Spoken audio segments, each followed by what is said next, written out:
What is going on, guys? Rewinds here, and in this video we are going to be talking about Dragon Ball Daima. And this has been a long time coming because I haven't posted a Dragon Ball Daima episode review since episode 4. And there's a couple reasons for that, and I'm going to talk about that.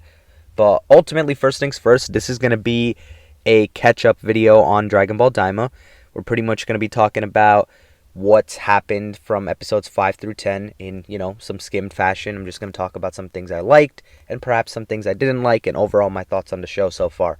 So, pretty much, I had a week or two where I just had stuff that had me busy when episodes 5 and 6 came out. So, instead of posting a review late, I kind of wanted to do a combo review initially, but I didn't end up getting around to that, and ultimately the episodes just kept stacking. And I've kept up, of course, week to week, and I'm a big Dragon Ball fan, so I'm always keeping up with it, but I just haven't felt, the need to make a review lately pretty soon after the episode, especially since there were a couple that I hadn't covered in, the previous couple weeks as well.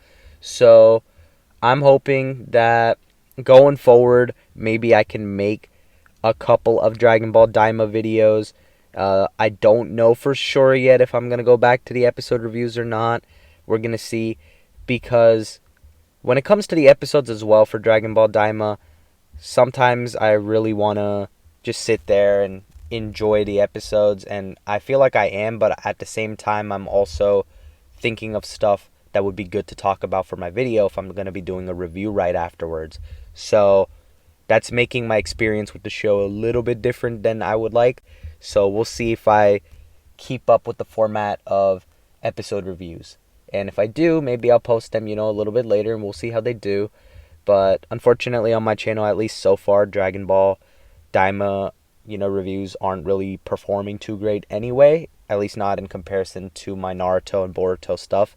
So just as a comparison point. But maybe that'll change, and ultimately I'm still going to keep making Dragon Ball Daima videos and Dragon Ball videos in general because I like to talk about Dragon Ball, and I'm going to keep on doing that. So if you are a fan of Dragon Ball and you've been sticking around for that, thank you.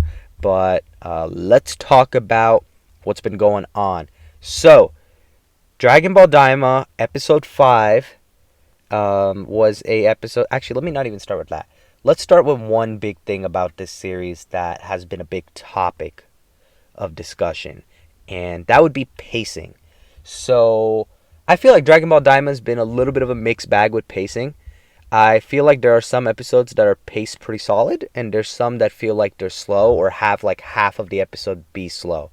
We are getting a lot of lore still, which is nice and I appreciate, but I've seen some people are complaining that there might be a little bit too much lore being dropped at the expense of, story progression.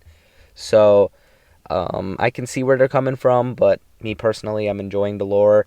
But then there's like little things that they'll do sometimes each episode where, Goku's eating, or we're having their spacecraft attacked, or, maybe like in episode 9 we had some people steal the Dragon Balls, the Dragon Ball that they won from the Tanagami. But I don't think that in general some of those were needed. But at the end of the day, especially when I look back and I compare it to some of the other content we've had in other Dragon Ball series, I don't really think pacing is all that bad. For example, a lot of people will compare the series to GT, and in GT, the pacing for the first arc is abysmal. It's not great in my opinion. Very, very episodic, but not in an enjoyable way to me. So this is a definite positive change from that. I can see how this wouldn't be as exciting to some people that might be, a little bit more in the style of the Dragon Ball Z, Dragon Ball Super kind of arcs. So I can see where some people might differ there, unless it's like a big fight going on. So I can see where people are coming from. But all in all, I'm enjoying Dragon Ball Daima, and I'm excited to also see the English dub of it whenever it comes out as well. But so far, very good experience, entertaining show, and very good lore expansion overall. Some very interesting stuff. Honestly, one of the most meaningful story arcs of Dragon Ball, I'd say, so far in a long time. I mean, Super has some where we get some good bits of expansion too, but this just feels like it's a straight lore arc because we're getting a whole new world and we're really taking the time to dive deep into it, which is something I appreciate. So, key points to talk about. Episode 5 had a pretty cool segment where Goku pretty much showed off to King Kadan and proved his, proved that he's strong to him by taking out his soldiers, and there was a pretty cool action sequence there. We also found out that Pansy's a princess in that episode, so that overall was a good episode. Episode 6 was a little bit slower paced, but it was still a good episode because I did enjoy that segment at the end where we got to see Goku and Glorio fight. That was a very fun battle, and all in all, again, I do want to talk about how consistent and nice the art and animation has been too. So shout out to the Toei Animation team for that.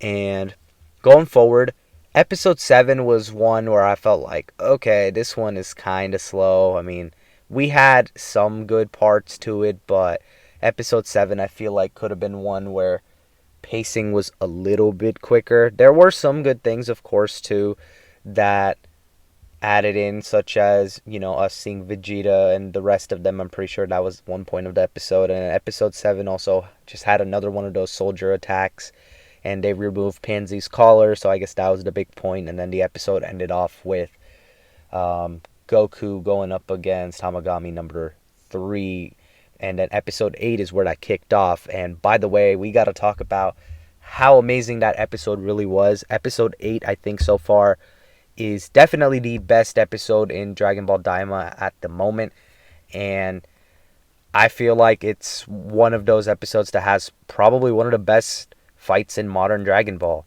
It was about a 5 to 6 minute fight between Goku and Tamagami 3, but the choreography was great.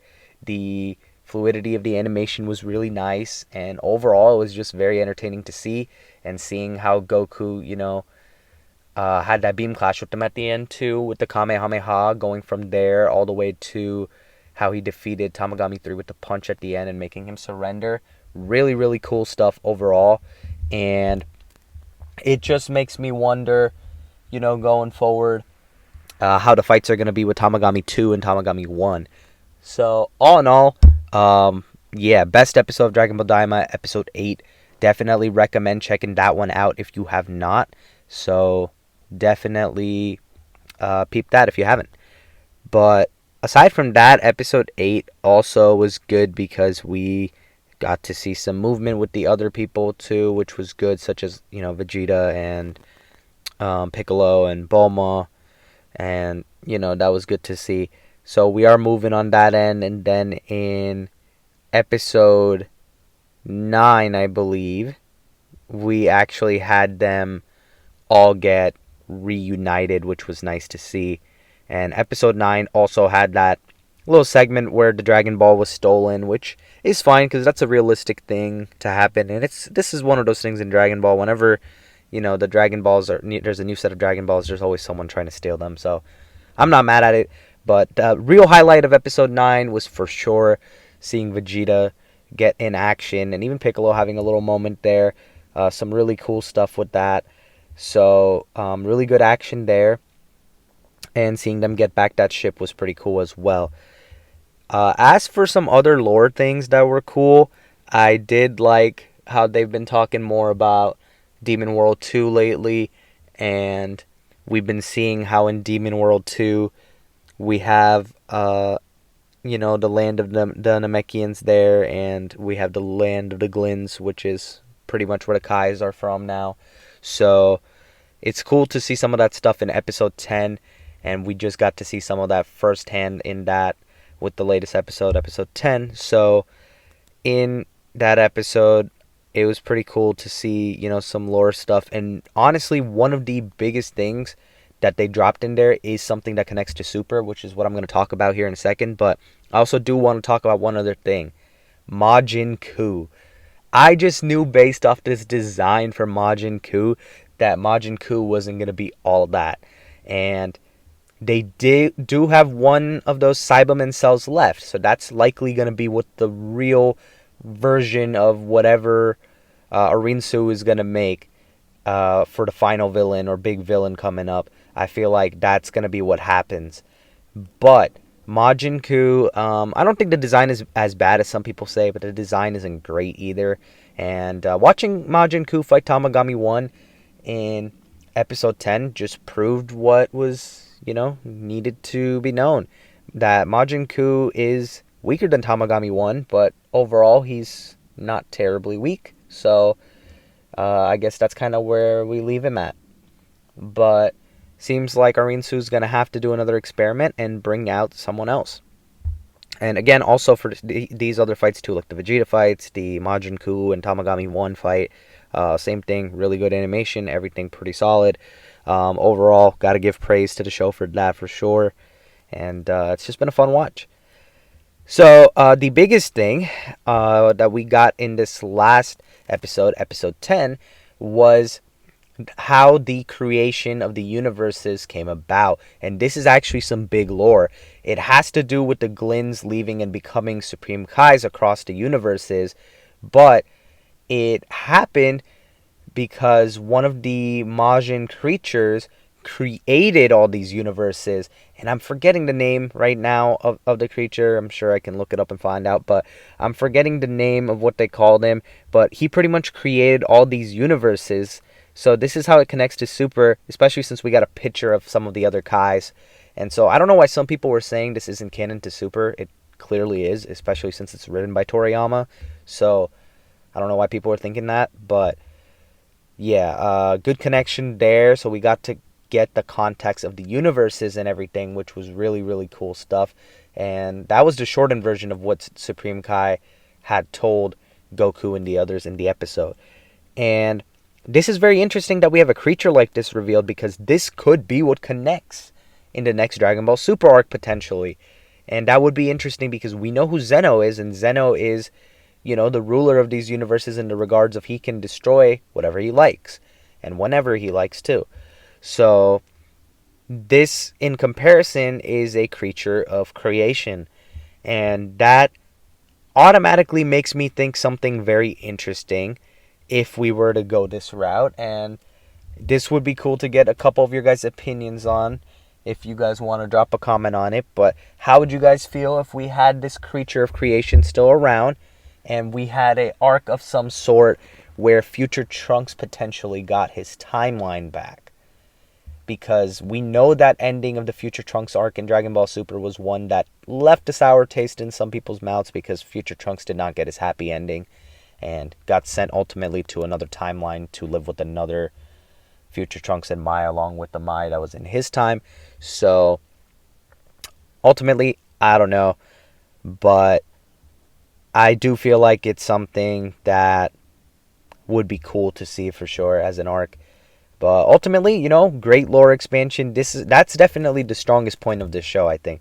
Overall, the story is good. It's engaging. I do wish pacing was a little bit faster at times, but overall, I can't really complain much. It's been a positive experience.